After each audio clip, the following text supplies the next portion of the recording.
अगर आपके पास वीडियो देखने का टाइम है, मैं समझता हूँ फिर आपके पास वीडियो बनाने का भी टाइम निकल सकता है। जब आपको वीडियो बनाने की फ़िक्र होगी तो वीडियो देखने की टेंशन से आप निकल जाएंगे। वीडियो देखकर आपने कुछ पैसे कमाए हों, मुझे इसका अंदाज़ा नहीं है, लेकिन लोगों ने वीडियोस बनाकर पैसे ज़रूर कमाए हैं, अपना पर्सनल ब्रांड ज़रूर बनाया है। अगर आप भी अपने आप को इस कैटेगरी में ले आते हैं जिसमें आप वीडियो देखने की बजाय वीडियो बनाना शुरू कर देते हैं, तो दो फ़ायदे होंगे। एक तो आपका पर्सनल एक्सपीरियंस जो है ये बढ़ेगा।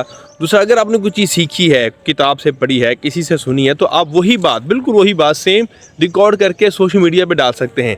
आपका जो एक्सपीरियंस है वो भी बढ़ेगा, आपका नॉलेज भी रिवाइज होगा, और जब तक वो वीडियो रहेगी तब तक आप उस नॉलेज से फ़ायदा उठाते रहेंगे। मैंने भी 100 दिन का चैलेंज लिया है कि हर रोज़ एक वीडियो डालनी है। आप कमेंट करके मुझे इन वीडियोस के टॉपिक्स ज़रूर बता सकते हैं ताकि हम इन वीडियोस को बनाकर लोगों के लिए फ़ायदा करें। जहां पर गंदा कंटेंट बन रहा है वहां हम अच्छा, हेल्दी और पॉजिटिव कंटेंट बनाने में कामयाब हो सकें।